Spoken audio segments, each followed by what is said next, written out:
Shalom Bapak Ibu Jemaat Tuhan yang kami kasihi, selamat datang dalam ibadah online GKKA Makassar. Kami sangat senang menyambut Bapak Ibu Saudara-saudari bergabung di dalam ibadah Jumat Agung pada hari ini.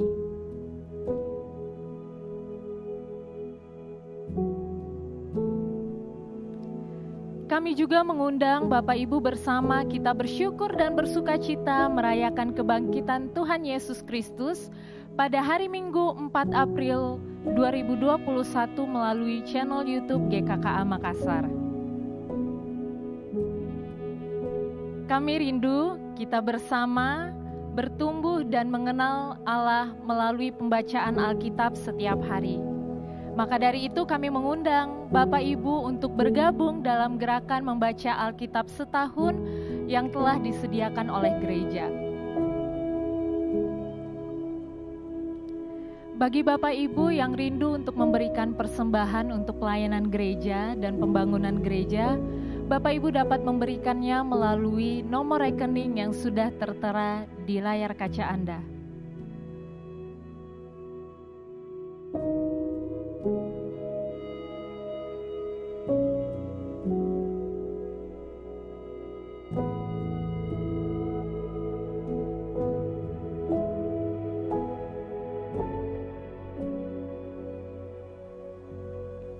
Mari Bapak Ibu kita siapkan hati kita untuk memasuki persekutuan dengan Allah.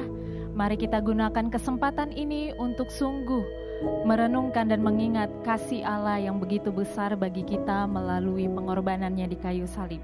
Selamat beribadah.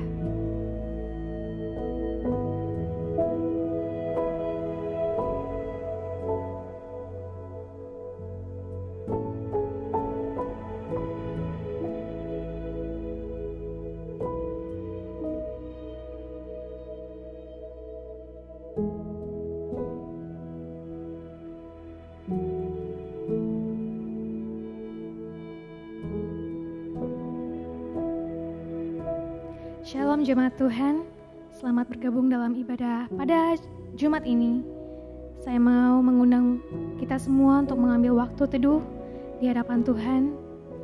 Karena pada hari ini kita mau memperingati, mengingat, dan menghayati pengorbanan Tuhan yang begitu besar buat kita semua. Mari kita masuk dalam saat teduh.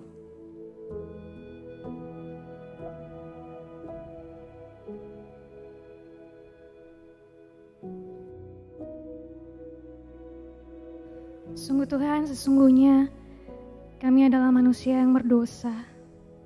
Kami tidak lebih baik dari saudara kami, tapi kami hanya dapat menerima anugerah-Mu yang besar, kemurahan-Mu yang besar Tuhan, pengorbanan-Mu yang luar biasa buat kami semua yang membuat kami menjadi berharga.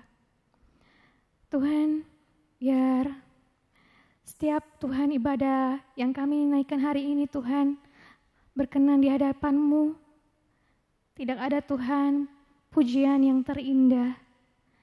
Tidak ada Tuhan puisi yang sempurna Tuhan yang dapat menandingi kasih-Mu, pengorbanan-Mu, kemuliaan-Mu Tuhan. Sehingga biarlah hari ini Tuhan, apa yang kami nyanyikan, apa yang kami bawakan, itu menjadi suatu persembahan yang harum di hadapan Tuhan. Kami hanya bisa bersyukur, memberikan penghormatan kami buat Allah yang layak menerima pujian dan penyembahan kami. Kau Yesus Tuhan.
cukup nyatakan syukurku. Aku jadi sebagaimana diriku, semua itu karyamu. Mulia bagi Allah, mulia bagi Allah, mulia bagi Allah untuk semua karyamu.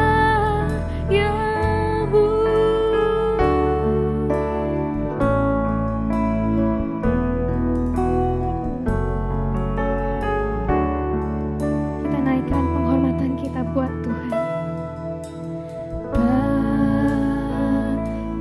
Bagaimanakah ku ucap syukur padamu. Aku tak layak, namun Kau mengasihi daku. Pujian ribuan malaikat tak cukup nyatakan syukurku. Aku jadi sebagaimana diriku, semua itu karyamu. Mulia, mulia bagi Allah, mulia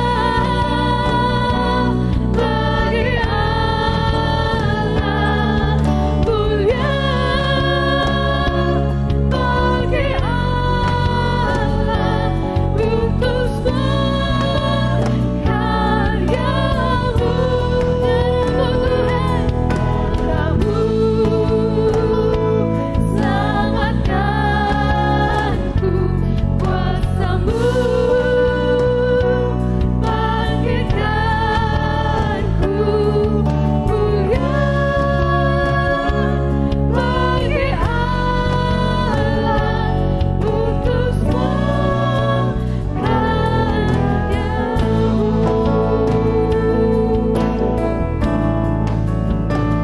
Ya hidupku selalu menyenangkan-Mu, Tuhanku. Segala puji bagi karya yang Kau berikan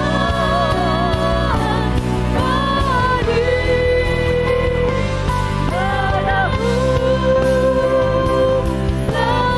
Selamatkanku, kuasa-Mu bangkitkanku. Mulia bagi Allah untuk semua karyamu. Mulia bagi Allah, mulia bagi Allah, mulia bagi Allah untuk semua karyamu. Mulia bagi Allah untuk semua karyamu. Dengarkanlah firman Tuhan. Dia yang tidak mengenal dosa telah dibuatnya menjadi dosa karena kita, supaya dalam Dia kita dibenarkan oleh Allah. Haleluya, amin. Kami mau mengucap syukur Tuhan atas kebenaran yang dahsyat ini Tuhan. bahwa kami setiap anak-anak-Mu telah Kau tebus Tuhan dengan darah-Mu yang mahal. Bukan dengan barang yang fana Tuhan, dan bukan karena kebaikan kami Tuhan. Biarlah Tuhan pada hari ini Tuhan, di ibadah ini Tuhan, Kau datang melawat setiap anak-anak-Mu, setiap jemaat-Mu yang datang dengan hati yang rindu untuk Kau sentuh. Hati yang rindu dan haus Tuhan mengalami perjumpaan kembali dengan Engkau Tuhan. Sekali lagi Tuhan, Kau lawat kami dengan kasih-Mu Tuhan. Biar ibadah pada hari ini Tuhan tidak menjadi kegiatan yang agamawi, tapi benar-benar Tuhan ada hati-hati yang berjumpa dengan Engkau. Terima kasih Tuhan, terima kasih. Biarlah Kau yang layak terima pujian penyembahan kami Tuhan. Biarlah Kau yang diagungkan, Kau yang ditinggikan, Kau yang dibesarkan atas seluruh ibadah dan hidup kami Tuhan. Terima kasih Tuhan Yesus. Kau yang bertahta hari ini, dan kami mau menyerahkan ibadah kami ke dalam tangan-Mu. Dalam nama Tuhan Yesus kami berdoa dan mengucap syukur. Haleluya. Amin. Mari bersama seluruh orang percaya di muka bumi, kita mengikrarkan pengakuan iman kita. Pengakuan iman rasuli. Aku percaya kepada Allah, Bapa yang Maha Kuasa, Khalik langit dan bumi, dan kepada Yesus Kristus, Anak yang tunggal Tuhan kita, yang dikandung dari Roh Kudus, lahir dari anak darah Maria, yang menderita sengsara di bawah pemerintahan Pontius Pilatus, disalibkan, mati dan dikuburkan, turun ke dalam kerajaan maut. Pada hari yang ketiga, bangkit pula dari antara orang mati, naik ke sorga, duduk di sebelah kanan Allah, Bapa yang Maha Kuasa. Dan dari sana Ia akan datang untuk menghakimi orang yang hidup dan yang mati. Aku percaya pada Roh Kudus, gereja yang kudus dan am, persekutuan orang kudus, pengampunan dosa, kebangkitan orang mati, dan hidup yang kekal. Amin. Jemaat yang dikasihi Tuhan, kematian Kristus di atas kayu salib merupakan jawaban dari kebutuhan terbesar kita, yaitu didamaikan dengan Allah. Ini menunjukkan bahwa kebutuhan kita terdalam bukanlah dilepaskan dari segala kesesakan hidup di dunia ini. Karena segala kesesakan hidup yang kita alami dari lahir sampai mati, jika kita kumpulkan, tidaklah sebanding dengan kesesakan dan kertak gigi yang harus kita alami oleh karena perpisahan yang kekal dengan Allah akibat dosa-dosa kita. Mari pada hari ini, khususnya ketika kita memperingati kematian Kristus di atas kayu salib, kita mau datang kepada Tuhan, kita mengucap syukur, kita bersyukur untuk karya penebusannya, untuk pengorbanannya yang tidak terkira di dalam menyelamatkan kita. Dan mari kita juga berdoa supaya hanya salib Kristus yang kita selalu tinggikan selama hidup kita. Mari kita bersama-sama kita berdoa. Mari kita berdoa. Ya Tuhan, jika kami kembali mengingat-ingat dan merenungkan akan karya penebusan Kristus di atas kayu salib, jika kami mengingat-ingat dan merenungkan kembali akan pengorbanan-Mu yang tidak terkira buat kami, betapa hati kami dipenuhi dengan rasa syukur yang melimpah. Terima kasih ya Tuhan, Engkau begitu baik, Engkau mengasihi kami. Engkau Tuhan Allah pencipta alam semesta ini. Engkau telah datang ke dalam dunia yang penuh dosa dan celah. Engkau Tuhan Allah pencipta alam semesta ini. Engkau rela datang merendahkan diri-Mu dan menempuh jalan kesengsaraan, bahkan mati di atas kayu salib. Terima kasih Tuhan untuk pengorbanan-Mu. Kami sungguh bersyukur karena Engkau berkorban bukan karena terpaksa, bukan pula karena dipaksa, tetapi karena Engkau berkorban dengan kerelaan hati-Mu oleh karena Engkau mencintai kami. Terima kasih Tuhan, terima kasih. Engkau berkorban bagi mereka, bagi orang-orang yang telah menangkap-Mu. Engkau berkorban bagi orang yang telah meludahi-Mu. Engkau berkorban bagi orang yang telah mengkhianatimu. Engkau berkorban bagi orang yang telah menyakitimu, yang mengolokmu, yang menghujatmu. Bahkan Engkau berkorban bagi orang yang tidak sanggup membalas kasih-Mu. Terima kasih Tuhan, kami sungguh bersyukur. Oh Tuhan, terima kasih.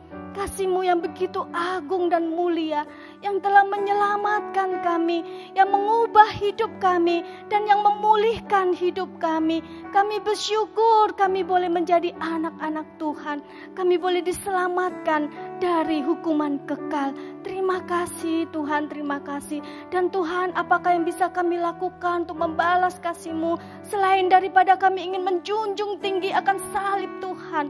Salib Kristus itu yang selalu kami mau tinggikan, kami mau junjung tinggi selama kami hidup di tengah-tengah dunia ini. Hanya salib Kristus yang kami mau muliakan selama hidup kami.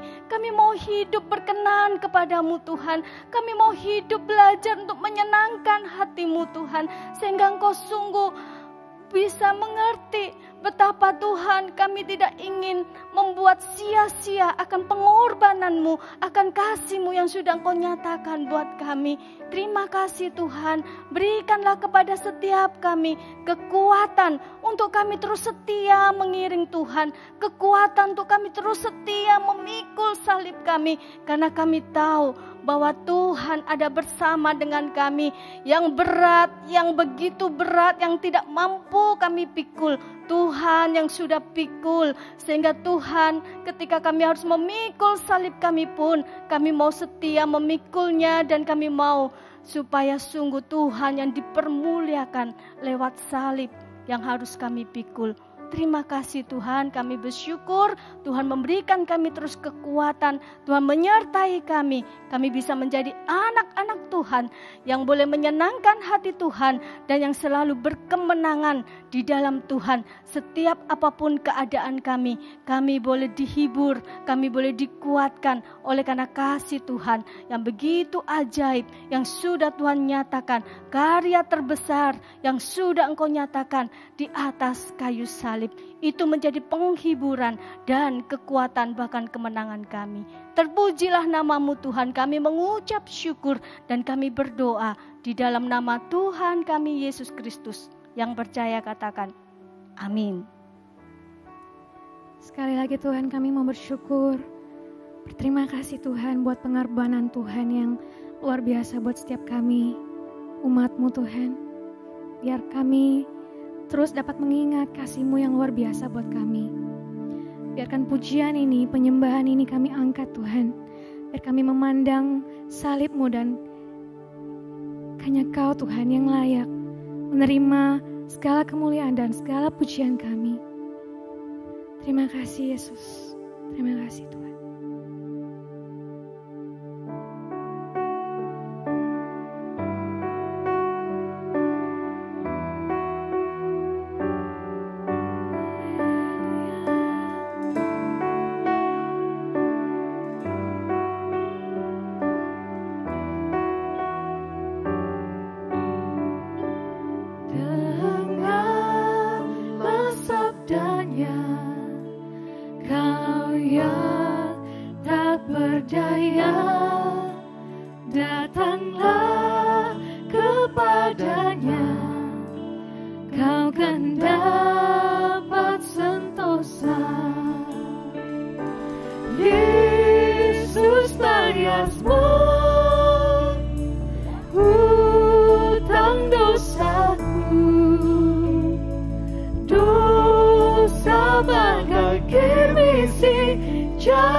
Memberikan kelepasan.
bagai kirmisi jadi putih bersih. Dosa bagai kirmisi jadi putih bersih. Terima kasih Tuhan.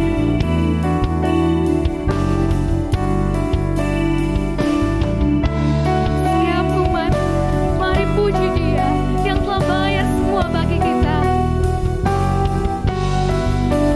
Oh, puji Dia telah bayar semuaku, mati dibangkitkannya. Oh, puji Dia telah bayar semuaku, mati dibangkitkannya. Oh, puji Dia telah bayar semuaku, mati dibangkitkannya. Oh, puji Dia telah bayar semuaku, mati dibangkitkannya. Oh, puji Dia telah bayar semuaku, mati dibangkitkannya. Oh, puji Dia telah bayar semuaku, mati dibangkitkannya.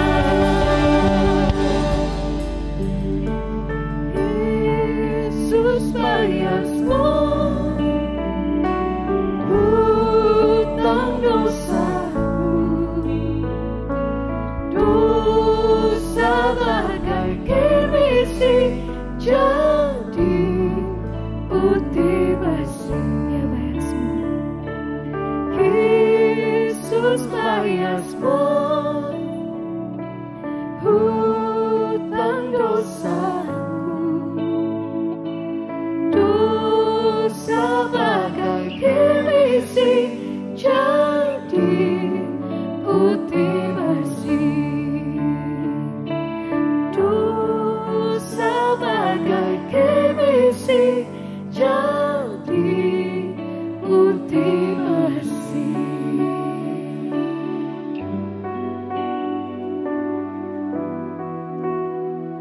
Tetapi sesungguhnya penyakit kitalah yang ditanggungnya, dan kesengsaraan kita yang dipikulnya.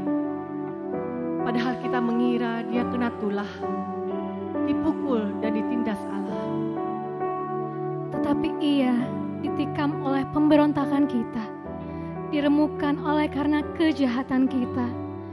Ganjaran yang mendatangkan keselamatan kita ditimpakan kepadanya, dan oleh bilur-bilurnya kita menjadi sembuh. Kita sekalian sesat seperti domba. Masing-masing kita mengambil jalannya sendiri. Tetapi Tuhan telah menimpakan kepadanya kejahatan kita sekalian. Karena waktu kita masih lemah, Kristus telah mati untuk kita, orang-orang durhaka, pada waktu yang ditentukan oleh Allah. Dia yang tidak mengenal dosa telah dibuatnya menjadi dosa karena kita, supaya di dalam Dia kita dibenarkan oleh Allah. Sebab kamu tahu bahwa kamu telah ditebus dari cara hidupmu yang sia-sia yang kamu warisi dari nenek moyangmu itu, bukan dengan barang yang fana, bukan pula dengan perak atau emas, Melainkan dengan darah yang mahal, yaitu darah Kristus yang sama dengan darah anak domba yang tidak ternoda dan tidak bercacat. Sebab pemberitaan tentang salib memang adalah kebodohan bagi mereka yang akan binasa. Tetapi bagi kita yang diselamatkan, pemberitaan itu adalah kekuatan Allah. Tetapi kami memberitakan Kristus yang disalibkan, untuk orang-orang Yahudi suatu batu sandungan, dan untuk orang-orang bukan Yahudi suatu kebodohan. Tetapi untuk mereka yang dipanggil, baik orang Yahudi maupun orang bukan Yahudi, Kristus adalah kekuatan Allah dan hikmat Allah. Yesus turun ke dunia ini, lahir di dunia untukmu dan untukku, untuk kita semua. Dia rela mati di atas kayu salib untuk menebus dosa kita. apabila Tuhan datang dan mengetuk pintu hati kita? Adakah tempat baginya?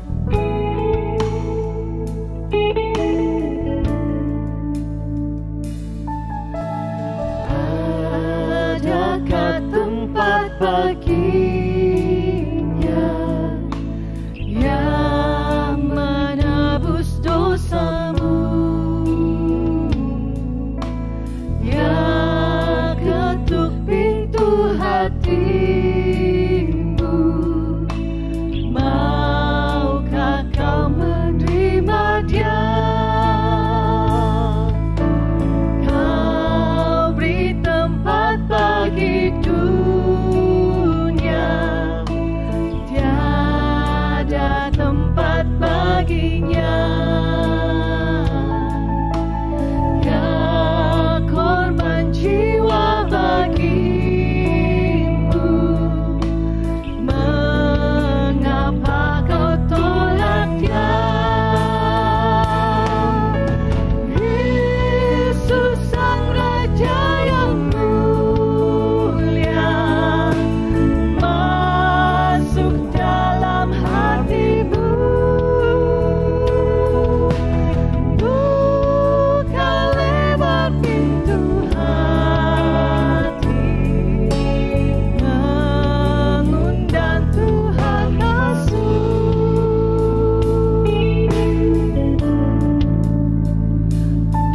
Aku berdiri di buka pintu dan mengetok. Jikalau ada orang yang mendengar suaraku dan membukakan pintu, aku akan masuk mendapatkannya, dan aku makan bersama-sama dengannya, dan ia bersama-sama dengan aku.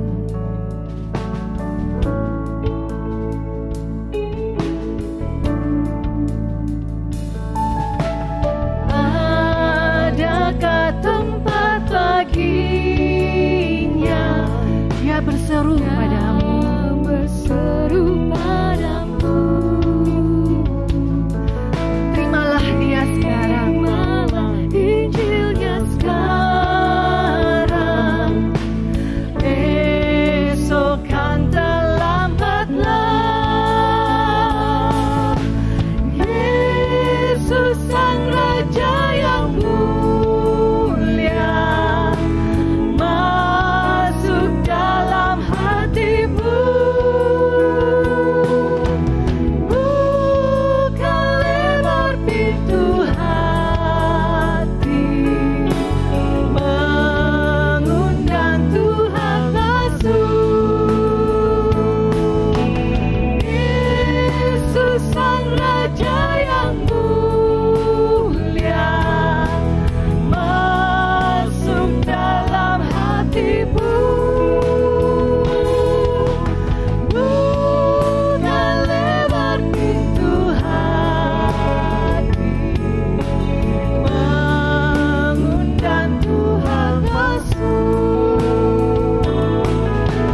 Buka lebar pintu hati, mengundang Tuhan masuk.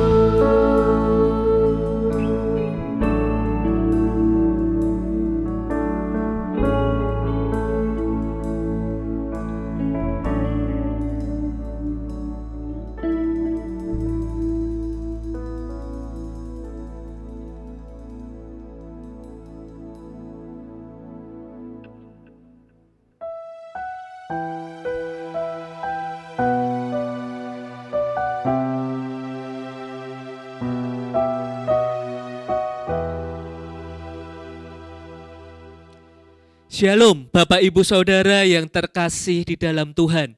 Sungguh bersyukur kalau kita bersama-sama boleh melewati rangkaian Paskah. Dan hari ini bersama-sama kita boleh memperingati Jumat Agung. Kiranya berita firman yang disampaikan hari ini boleh menguatkan iman kita. Mari kita bersatu di dalam doa terlebih dahulu. Tuhan, kami bersyukur kepada Tuhan. Rangkaian Prapaskah sudah kami lewati.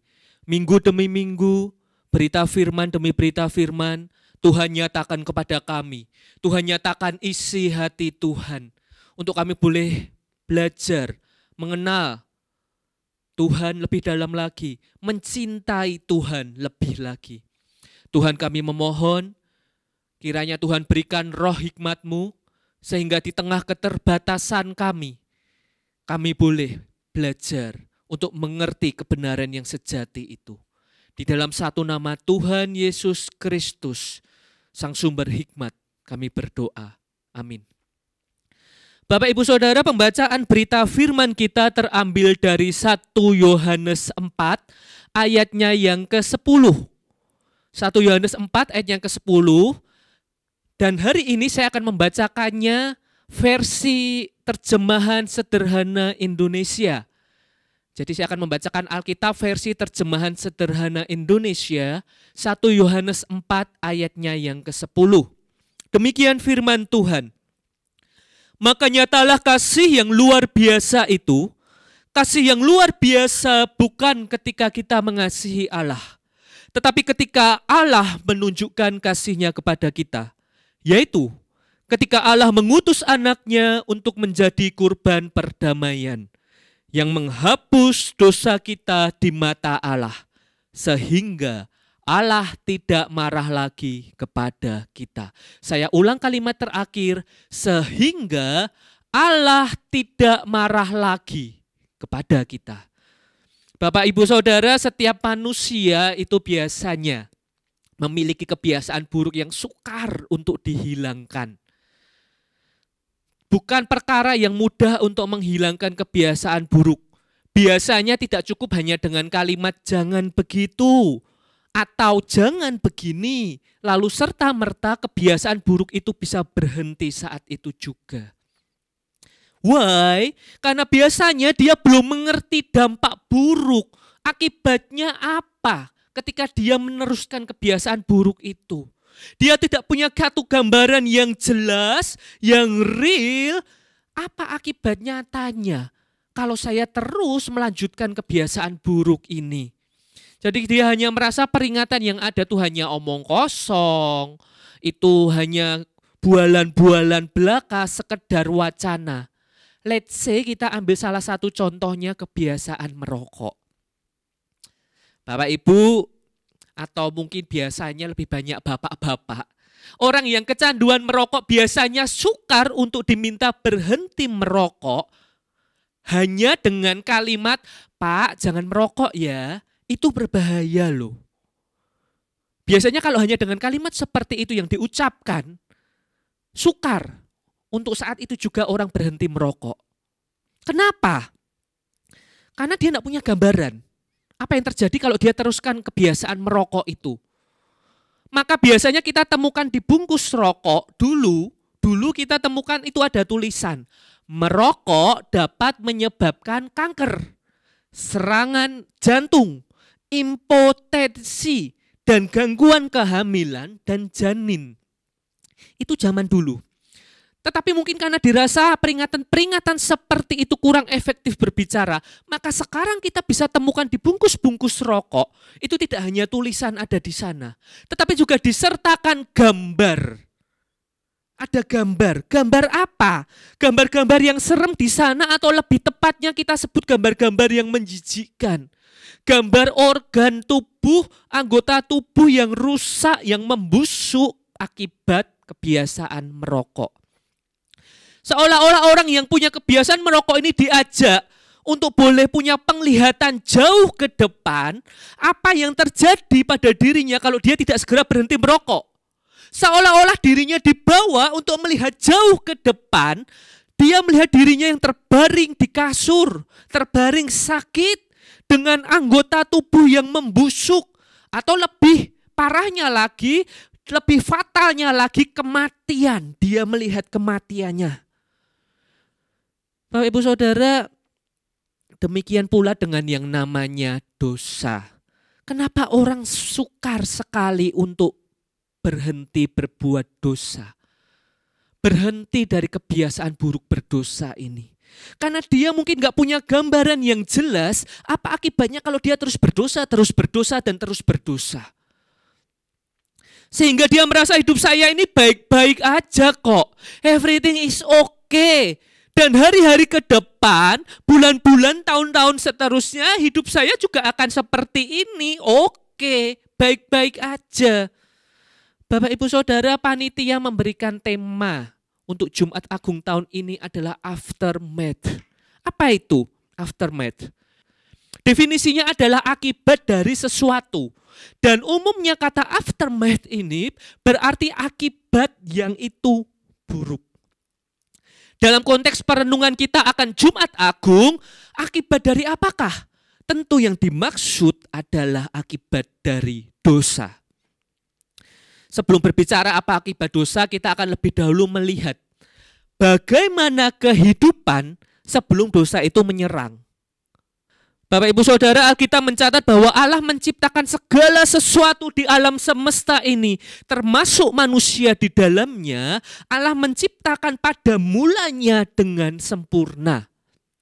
Bapak Ibu Saudara, slide Alkitab ketika kita lihat, kata yang digunakan adalah tov meot. Bahasa Ibrani yang digunakan adalah tov meot. Secara harafiah berarti amat sangat baik. Itu berarti satu keadaan yang sempurna. Di dalam keadaan tov meot itu tidak ada penderitaan, tidak ada sakit penyakit, tidak ada kematian, tidak ada perseteruan, dan sebagainya. Bapak Ibu Saudara, yang baik-baik ini lalu menjadi rusak ketika manusia itu jatuh ke dalam dosa. Maka pertanyaan, apa itu dosa? Saya ambil pengertian dosa menurut Westminster Confession of Faith.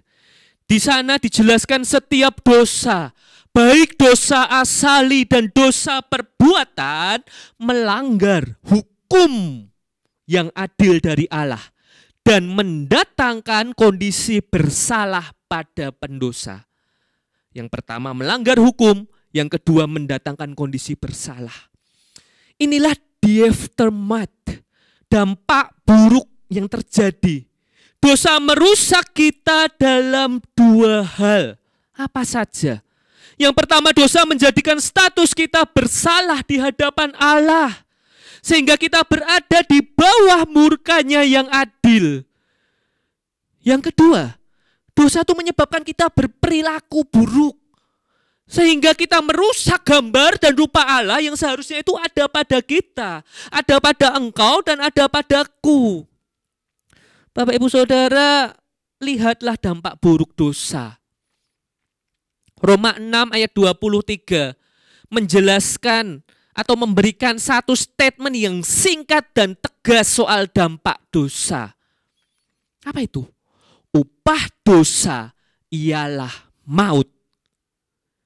J.B. Phillips menerjemahkan Roma 6:23 dengan lebih literal. Phillips berkata, sin pays its servants, the wage is death. Dosa membayar hamba-hambanya dan upahnya ialah kematian. Di sini digambarkan, saudaraku, seolah-olah dosa itu sebagai seorang master. Dosa itu menjadi tuan dan kita ini menjadi hambanya. Kita ini menjadi budaknya. Tapi kalau kita lihat tulisan Paulus di Roma pasalnya yang ke-7. Di sana memang Paulus mempersonifikasi dosa sebagai tuan. Maka istilah upah pada Roma 6:23 dalam bahasa Yunani yang digunakan adalah opsonion. Apa itu opsonion? Bayaran atau gaji yang diberikan kepada seorang prajurit. Upah yang diberikan kepada seorang bawahan. Maka bila diaplikasikan pada konteks dosa, maka maut, kematian itu adalah bayaran yang selayaknya akibat dosa. Saudaraku, dan yang paling mengerikan dari semuanya adalah bahwa kita tidak menyadari keparahan dosa kita. Martin Luther menggarisbawahi hal ini. Dia berkata, jikalau ada orang yang tidak menyadari keparahan dosa kita nggak sadar seberapa parah dosa itu, dia tidak akan bisa untuk terus hidup keluar dari dosanya. Dia akan terus menikmati kehidupan dosanya. Dia akan terkukung di dalam kehidupan dosanya. Sungguh begitu besar kuasa dosa. Inilah the aftermath-nya. Saudaraku, inilah yang membuat Allah yang kudus memandang dosa dengan begitu serius. Bila dosa bukan urusan besar dan serius, maka Allah tidak akan merelakan anaknya yang tunggal di hari Jumat Agung ini yang kita peringati untuk boleh mati, menderita di kayu salib. Inilah substitusi yang diperbuat Yesus. Yesus menggantikan posisi terhukum yang seharusnya itu adalah posisimu dan posisiku. Kata Yunani yang muncul di Alkitab mengenai substitusi ini adalah hyper, yang berarti pengganti atau atas nama. Penulis Perjanjian Baru berulang kali menggunakan preposisi ini untuk menggambarkan tindakan substitusi yang dilakukan oleh Yesus. Kita lihat di 1 Korintus 15, Kristus telah mati karena hyper dosa-dosa kita. Galatia 1, Kristus yang telah menyerahkan dirinya karena hyper dosa-dosa kita. Galatia 3, Kristus telah menebus kita dari kutuk hukum Taurat dengan jalan menjadi kutuk karena kata yang digunakan sekali lagi hyper kita. Atau Yohanes 10, akulah gembala yang baik. Gembala yang baik memberikan nyawanya bagi hyper domba-dombanya. Ada pergantian di sana. Saudaraku, salib Kristus itu bukan hanya anugerah. Salib Kristus adalah substitusi. Untuk memahami Yesus nggak main-main melakukan substitusi ini. Untuk memahami Yesus nggak main-main menggantikan posisi kita. Mari kita sekarang pergi ke Taman Getsemani. Loh, kok Taman Getsemani? Kok bukan salib Golgota? Saudaraku, salib adalah tempat kita melihat substitusi itu di sana. Tetapi Taman Getsemani adalah tempat kita mengalaminya. Lihatlah di Taman Getsemani bagaimana Yesus itu mencakari tanah. Dan dia berseru, ya Bapakku, jikalau sekiranya mungkin, biarlah cawan ini berlalu daripadaku. Tetapi syukurlah, kalimat Yesus gak berhenti di sana. Dia melanjutkan kalimatnya. Tetapi janganlah seperti yang ku kehendaki, melainkan seperti yang engkau kehendaki. Saudaraku, inilah seruan Yesus. Sepanjang pelayanan Yesus di dunia, hanya di Taman Getsemani lah kita melihat Yesus dalam kondisi demikian. Alkitab mencatat ia merasa sedih dan gentar. Tergambar jelas bagaimana Yesus itu menggerang dan terlihat kengerian di matanya. Tidak pernah di ayat manapun sebelumnya di Alkitab Yesus memberitahu kita, oh hatiku sangat sedih, seperti mau mati rasanya. Ya saudaraku, Yesus berkata seperti mau mati. Sesungguhnya apa yang Yesus takutkan? Secawan penderitaan. Dalam pengertian Alkitabiah, cawan itu bukan hanya sekedar alat minum, tetapi cawan itu sama dengan murka Allah. Cawan itu berarti penghakiman Allah. Dan cawan itu berarti hukuman Allah. Ketika Allah mengasihi Yerusalem yang murtad, Dia mengasihani mereka, Dia berkata di Yesaya 51, sesungguhnya aku mengambil dari tanganmu piala yang isinya memusingkan. Dan isi cangkir kehangatan murkaku di tidak akan kau minum lagi. Cawan itu murka Allah. Yohanes menegaskan hal yang sama di Wahyu 14. Maka ia akan minum dari anggur murka Allah yang disediakan tanpa campuran dalam cawan murkanya. Dan ia akan disiksa, dikatakan di sana apa? Dengan api dan belerang. Di depan mata malaikat-malaikat kudus dan di depan mata anak domba. Bapak Ibu Saudara, inilah pengertian cawan itu. Cawan itu murka Allah. Murka atas pemberontakan kita yang bernama dosa. Dan yang dilakukan Yesus, dia rela meminum cawan itu untuk menebus engkau dan saya. Yesaya 53 menerangkan substitusi yang diperbuat Yesus untuk kita. Tetapi sesungguhnya penyakit kitalah yang ditanggungnya dan kesengsaraan kita yang dipikulnya. Padahal kita mengira dia kena tulah, dipukul dan ditindas Allah. Bapak Ibu Saudara, maukah kita mengambil tempat terhukum ketika posisi itu seharusnya bukan milik kita? Gambarannya seperti ini Bapak Ibu Saudara. Saat ini kita itu bersama-sama sedang menanti-nantikan gedung gereja yang baru selesai dibangun. Benar ya? Lalu kita bayangkan, apalagi terlebih dalam konteks pandemi, ketika pandemi ini lewat, maka kita bisa bersama-sama beribadah, bersekutu pertama kali di gereja yang baru itu. Oh saudaraku, itu sungguh satu sukacita yang besar. Pasti kita bersukacita semua bersama-sama. Tetapi saudaraku bayangkan, sekarang bayangkan, kalau di hari pertama kita ibadah, ketika ibadahnya sedang berjalan, ketika khotbahnya sedang disampaikan, lalu tiba-tiba datanglah segerombolan orang. Ada sekelompok orang, beberapa pengacau yang masuk paksa ke dalam gedung gereja. Oh, mereka nggak mencuri apapun. Mereka itu tidak mengambil apapun. Tetapi mereka berdiri di atas mimbar dan mereka menginjak-injak mimbar. Mereka mencoret-coret dinding gereja dengan kata-kata yang kotor. Dan ada salah seorang dari mereka yang pergi ke sudut gedung gereja dan kencing di sana. Saudaraku, kalau hari itu ketika kita beribadah bersama, kita menyaksikan hal itu, apa reaksi kita? Oh tentu kita nggak terima, kita merasa jijik. Jelas-jelas kita akan marah. Oh sungguh keterlaluan mereka itu.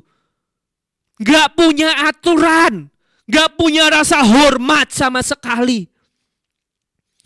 Tapi saudaraku, tahukah engkau, ketika kita merasakan kegelisahan-kegelisahan itu, betapa seringnya Tuhan juga mengajukan kegelisahan yang sama pada kita.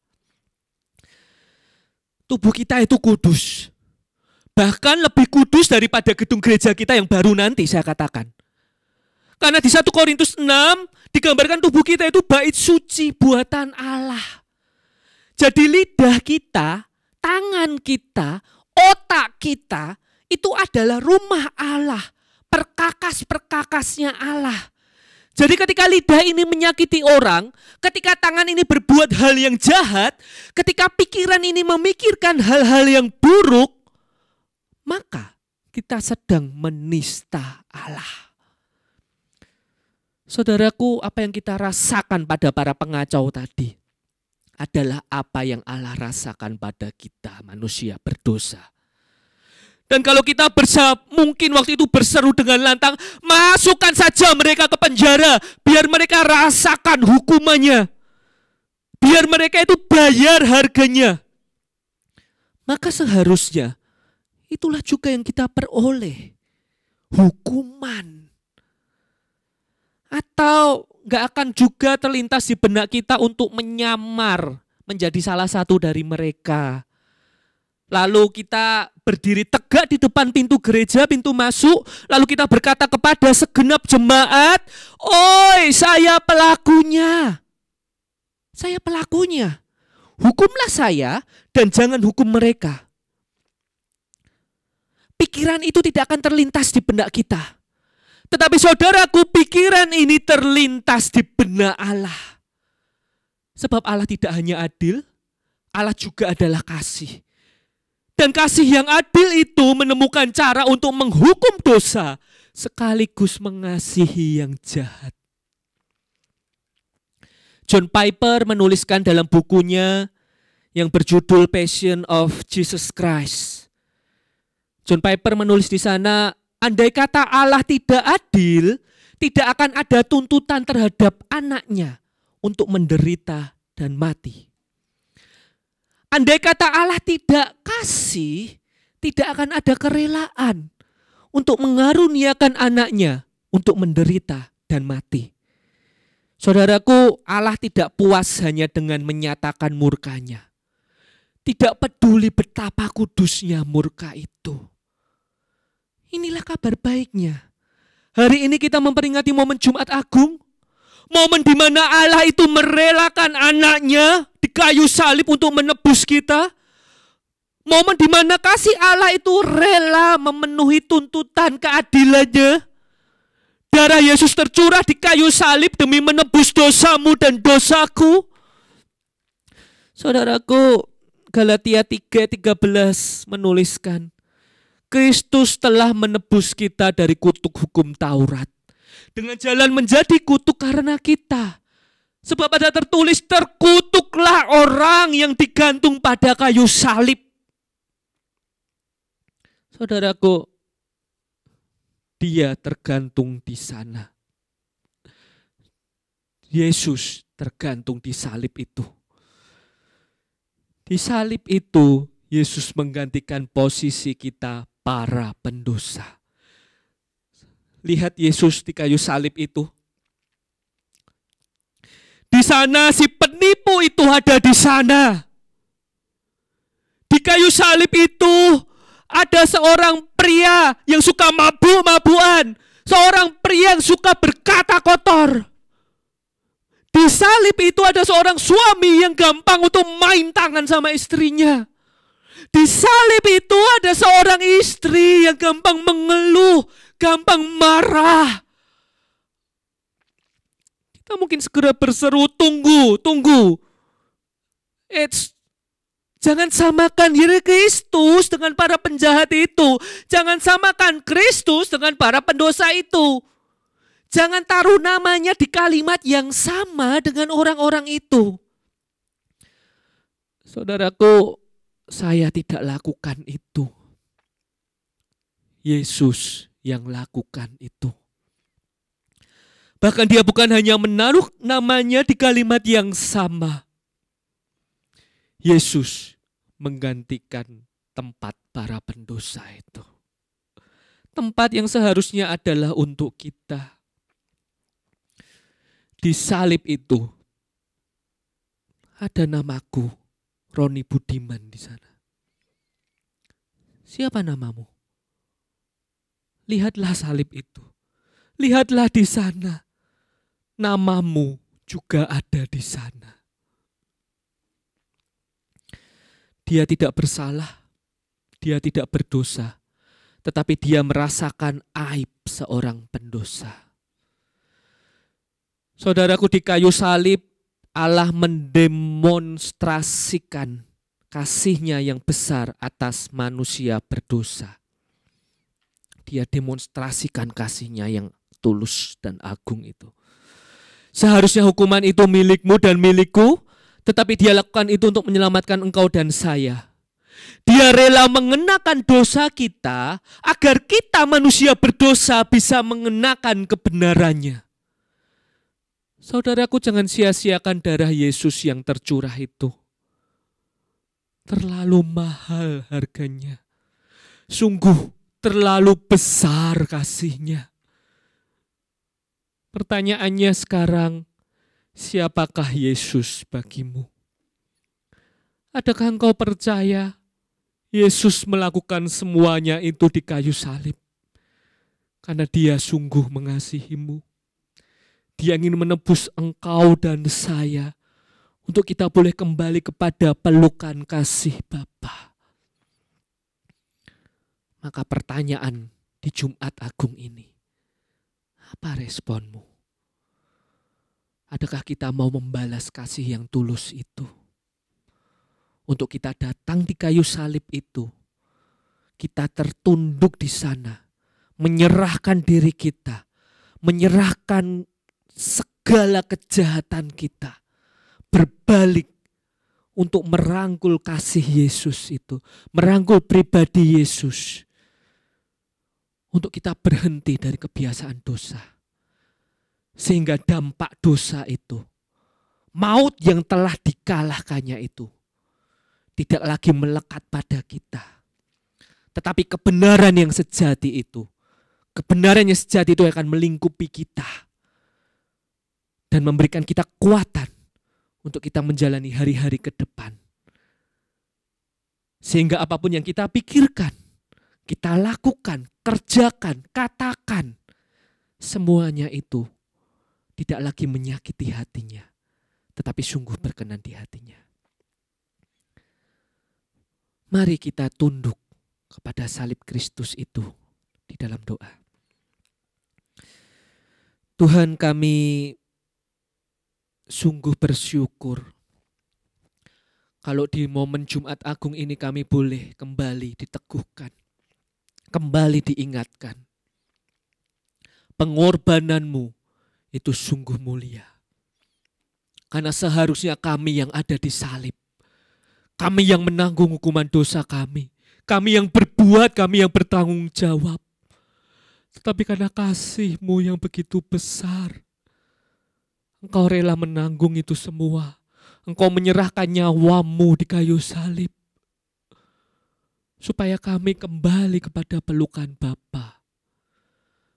Tuhan, Jumat Agung ini kami bersyukur, tetapi tidak mau hanya berhenti di sana. Kami mau hidup dalam Engkau, hidup dalam ketaatan, sehingga penebusan-Mu itu tidak sia-sia. Kasih-Mu itu tidak menjadi cheap grace, tidak menjadi kasih yang murahan. Biarlah kasih yang free itu sungguh kami terima sebagai anugerah, karena kami gak akan pernah mampu untuk membayarnya. Biarlah harga yang mahal itu sungguh kami sadari dan kami hidupi. Di dalam satu nama Tuhan Yesus Kristus, kami berdoa dan bersyukur. Amin.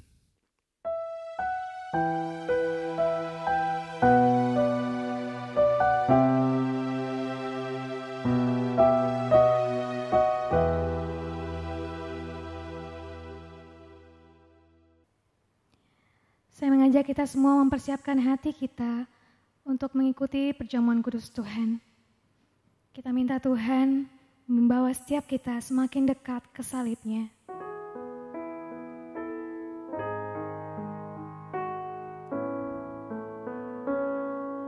Jamah setiap kami Tuhan, bawa kami semakin dekat padamu.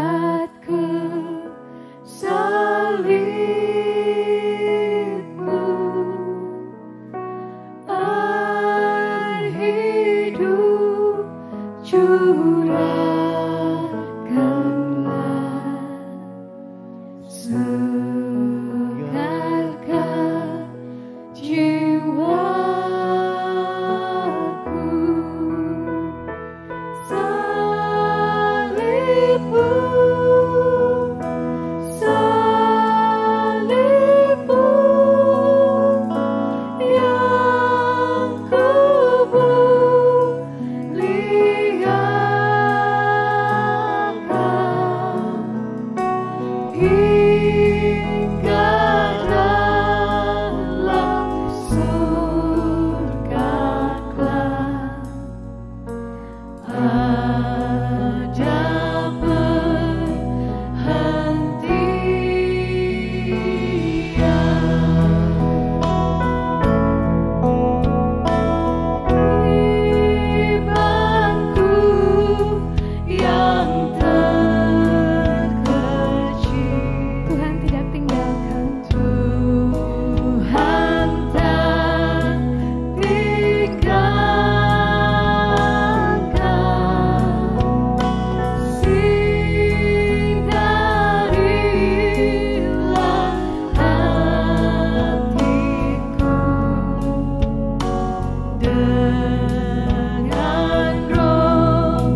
Kita bersyukur kepada Tuhan di dalam kita mengikuti ibadah Jumat Agung ini. Kita juga diberikan kesempatan oleh Tuhan untuk menikmati perjamuan kudus Tuhan. Nah, sebelum kita menikmati perjamuan kudus Tuhan, baiklah kita berdoa. Mari kita berdoa. Bapa di surga, terima kasih untuk semua nasihat firman-Mu yang boleh kami dengarkan hari ini. Dan bersama-sama kami hari ini akan menikmati perjamuan kudus Tuhan. Namun sebelumnya ya Tuhan, kami mohon kepadamu, kiranya Tuhan berkenan melayakkan kami, menyucikan dan menguduskan kami. Terima kasih Tuhan, kami juga akan membaca firman-Mu sebagai landasan dari perjamuan kudus pada hari ini. Kiranya Tuhan berfirman juga melalui firman yang kami baca pada hari ini. Terima kasih di dalam nama Yesus Kristus Tuhan kami berdoa. Amin. Saudara-saudara, kita akan membaca bagian firman Tuhan sebagai pengantar kita di dalam perjamuan kudus hari ini dari 1 Korintus 11 ayat 23 sampai 27. 1 Korintus pasal 11 ayat 23 sampai 27.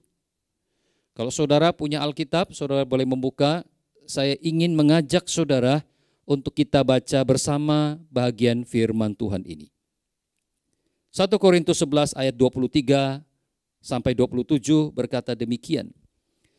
Sebab apa yang telah kuteruskan kepadamu, telah aku terima dari Tuhan, yaitu bahwa Tuhan Yesus pada malam waktu ia diserahkan mengambil roti, dan sesudah itu ia mengucap syukur atasnya.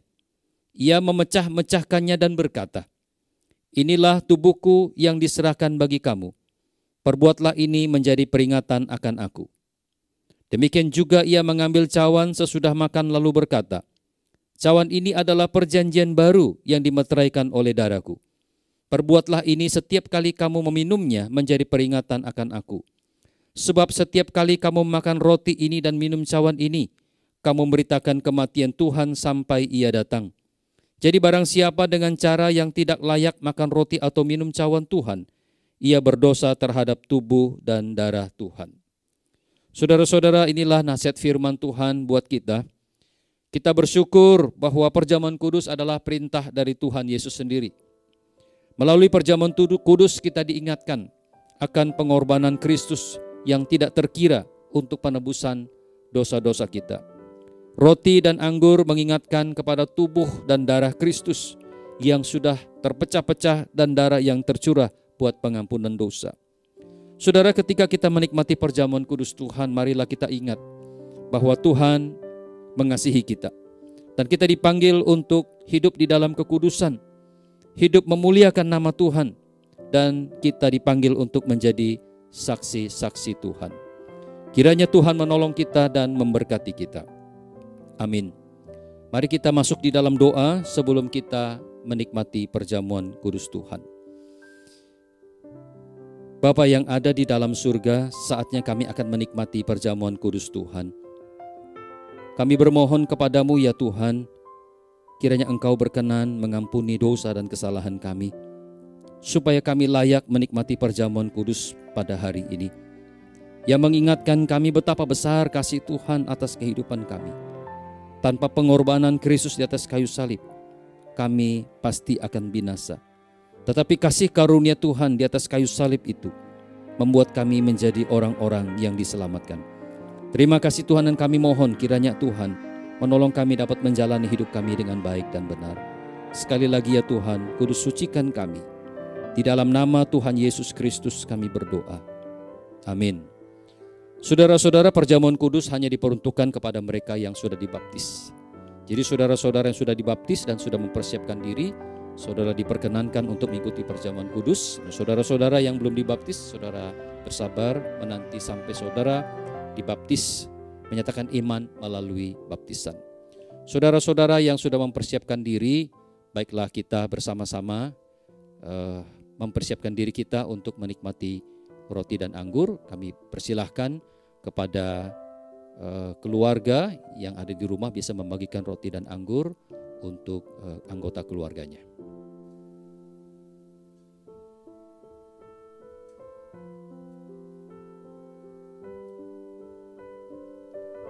Malam sebelum Yesus diserahkan, ia mengambil roti dan ia memecah-mecahkannya dan berkata, "Inilah tubuhku yang diserahkan bagi kamu.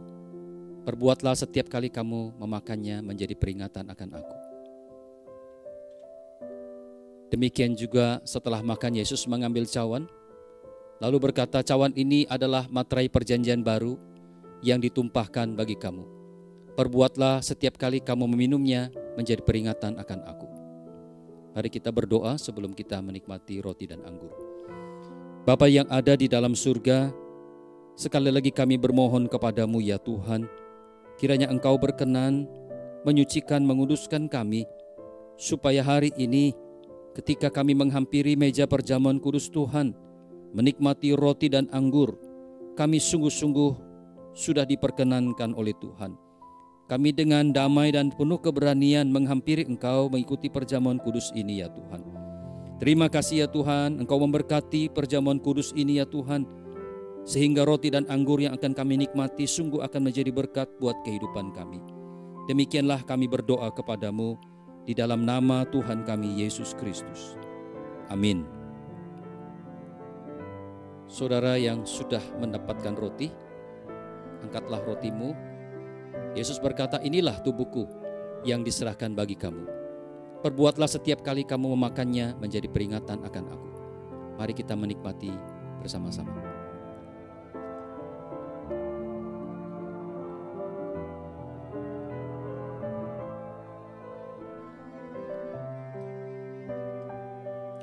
Saudara yang sudah mendapatkan cawan, angkatlah cawanmu. Yesus berkata, "Cawan ini adalah materai perjanjian baru yang ditumpahkan bagi kamu. Perbuatlah setiap kali kamu meminumnya menjadi peringatan akan aku." Mari kita minum bersama-sama.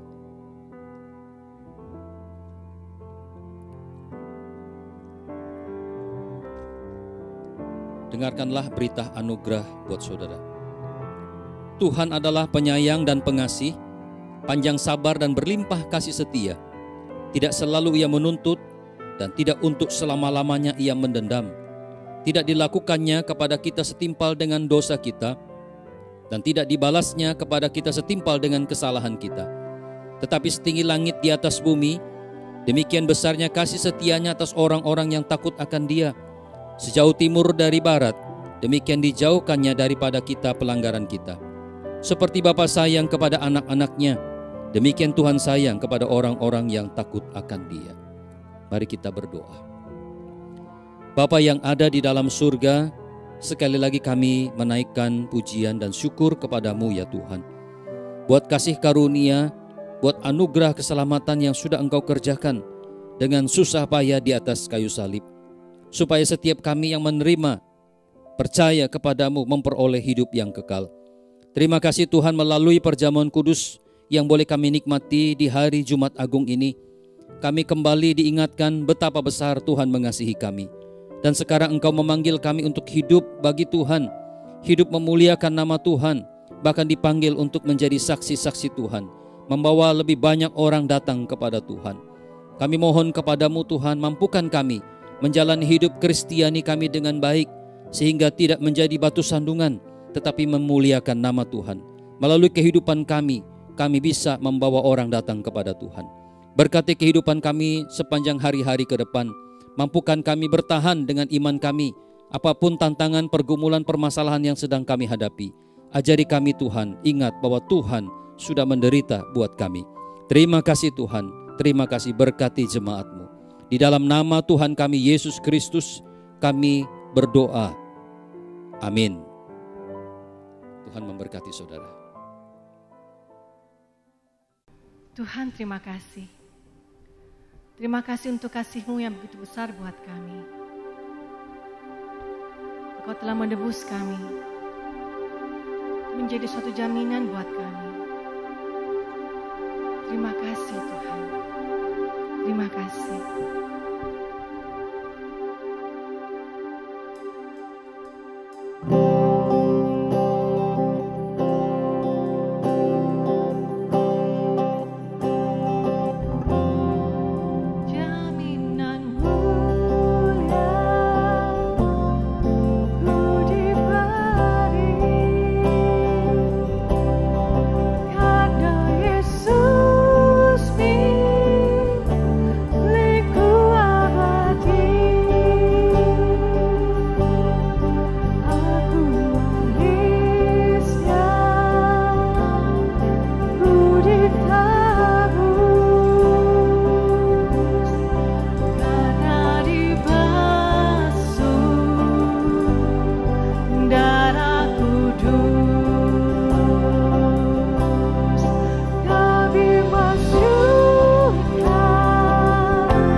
Saudara-saudara yang dikasihi Tuhan, mari bersama-sama kita masuk di dalam doa dan arahkanlah hatimu dan terimalah berkat Tuhan.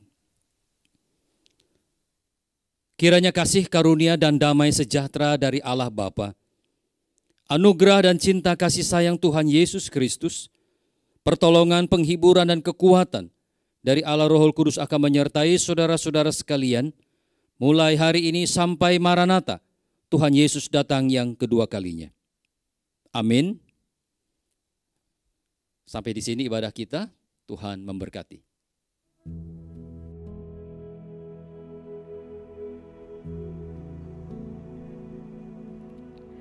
Terima kasih telah mengikuti ibadah bersama kami pada hari ini. Kami menantikan kehadiran Bapak Ibu untuk beribadah bersama dalam Paskah kita pada hari Minggu. Tuhan Yesus memberkati.